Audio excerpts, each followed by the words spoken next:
எப்படி வந்தாயோ புன்னகை தந்தாயோ, எப்படி வந்தாயோ என்னையும் கொண்டாயோ, தள்ளாமலே கையில் வந்த கட்டித்தங்கம் நீயே, தள்ளாமலே தள்ளாடுறேன் நானே, மீண்டும் மனம் மிஞ்சிடுதே என்னிடத்தில் தானே.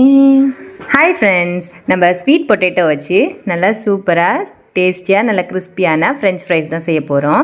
இது ஃப்ரெஞ்ச் ஃப்ரைஸ் மாதிரி ரொம்ப பெருசாக இல்லாமல் கொஞ்சம் மினி சைஸில் செய்கிறோம். அப்போ இன்னும் நல்லாவே கிறிஸ்பியாக இருக்கும், இன்னும் கொஞ்சம் அதிக நேரமுமே நம்மளுக்கு கிறிஸ்பியாக இருக்கும். நான் ஒரு 3 சக்கரவள்ளி கிழங்கு எடுத்திருக்கேன். அதில் நல்லா தோலெல்லாம் சீவிட்டு நல்லா 2-3 தடவை தண்ணியில் நல்லா அலசிக்கலாம், அதில் மண் போகிற வரைக்கும். இது கொஞ்சம் ஸ்வீட்டாகவும் கொஞ்சம் காரமாகவும் நல்லா டேஸ்ட்டாக இருக்கும், கொஞ்சம் வித்தியாசமாகவும் இருக்கும். இப்போது அந்த சக்கரவள்ளி கிழங்கோட சைஸுக்கு தகுந்த மாதிரி நம்ம 3 பார்ட்டாவோ இல்லை 2 பார்ட்டாவோ பிரிச்சுக்கலாம்.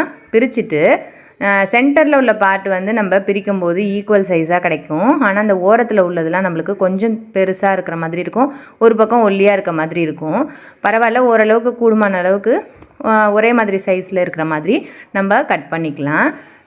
இந்த மாதிரி சின்ன சின்னதாக 3ஆவோ இல்லை 4ஆவோ வகுந்து அது சின்னதாக பண்ணிக்கலாம். ஃப்ரெஞ்ச் ஃப்ரைஸ் மாதிரி நம்ம நீட்டமாக பெருசாக கட் பண்ணுறதுனால கட் பண்ணலாம். ஆனால் அந்த அளவுக்கு நம்ம கட் பண்ணும்போது கொஞ்சம் நம்ம நடுவிலலாம் சாஃப்டாக இருக்க மாதிரி இருக்கும். இந்த மாதிரி ஒல்லியானதாக நம்ம கட் பண்ணும்போது நம்மளுக்கு கொஞ்சம் கிறிஸ்பியாக கிடைக்கும், நல்லாவே நல்லா டேஸ்ட்டாகவும் இருக்கும். ஒரு ஈவினிங் ஸ்நாக்ஸுக்கு இது சாப்பிடும்போது ரொம்பவே சூப்பராக ஃபில்லிங்காக இருக்கும். இப்போ ஒரு மிக்சிங் பவுலில் நம்ம வெட்டி அலசி வச்சுருக்க இந்த ஸ்வீட் பொட்டேட்டோஸ் எல்லாம் எடுத்துக்கலாம். நம்ம தண்ணியை ட்ரெயின் பண்ணிடணும் ஒட்டை, அப்போ தான் வந்து நம்மளுக்கு ரொம்ப மாவு இழுக்காது. நான் ஒரு அரைக்க அப்படியே அளவுக்கு கார்ன்ஃப்ளவர் எடுத்திருக்கேன். கார்ன்ஃப்ளவர் சேர்த்து நம்ம செய்யும்போது நல்ல கிறிஸ்பியாக கிடைக்கும். அது கூடவே ஒரு 2 டீஸ்பூன் அளவுக்கு தூளுப்பு சேர்த்துக்கிறேன். நம்ம உப்பு காரம் இது எல்லாமே நம்மளோட டேஸ்ட்டுக்கு தகுந்த மாதிரி நம்ம கூடி குறைச்சி சேர்த்துக்கலாம்.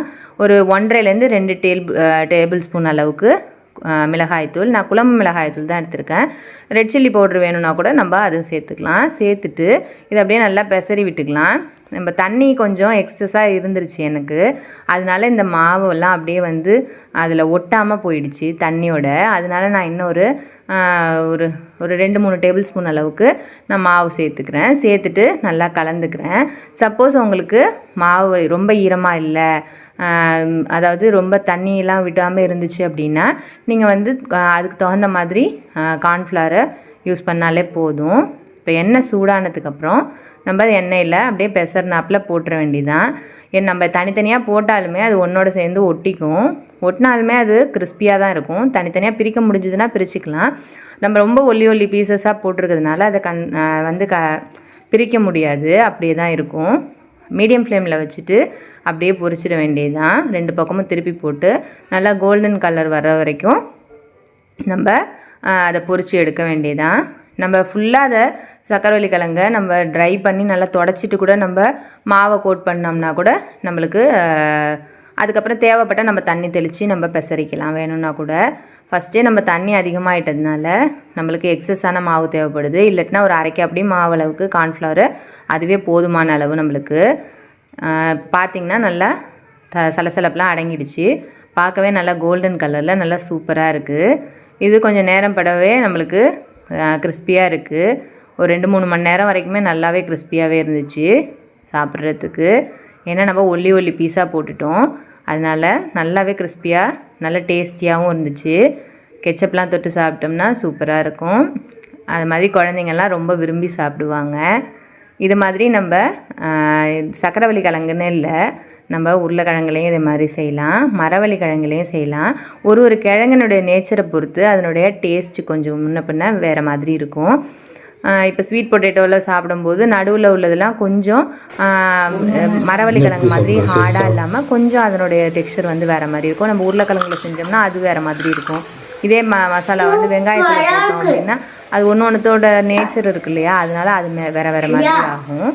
மற்றபடி வந்து நல்ல கிறிஸ்பியாகவும் நல்ல டேஸ்டியாகவும் இருக்கும். ஒரு ஈவினிங் ஸ்நாக்ஸுக்கு நம்ம ரெடி பண்ணும்போது மரவள்ளி கிழங்கு கொஞ்சம் இருந்துச்சு, அதையும் இந்த மாதிரி சின்னதாக நான் அந்த ஸ்வீட் பொட்டேட்டோ கட் பண்ண மாதிரியே கட் பண்ணிக்கிட்டேன். கட் பண்ணிவிட்டு மாவு எக்ஸஸாக இருக்கேன்னு சொல்லிவிட்டு அந்த மாவுலேயே பெசரிட்டு அதையும் போட்டேன். இது நம்மளுக்கு சிப்ஸ்லாம் நம்ம மரவள்ளி கிழங்கு சிப்ஸ்லாம் சாப்பிட்ருப்போம். இதுமாதிரி நீட்டமான சிப்ஸ் எல்லாமே கூட நம்ம கடையில் வாங்கியிருப்போம்.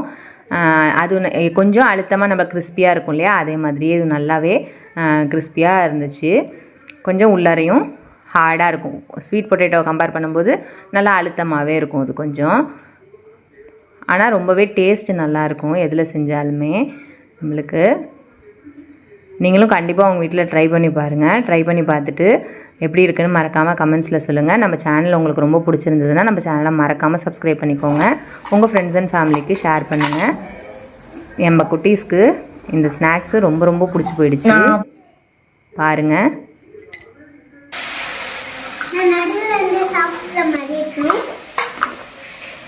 So crispy. இது ரொம்பவே நல்லா இருக்குது. உங்கள் வீட்டில் ட்ரை பண்ணுங்கள்.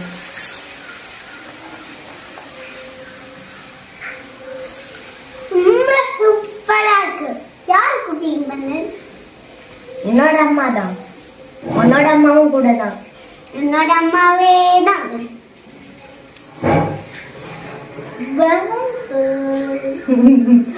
சரி, நம்ம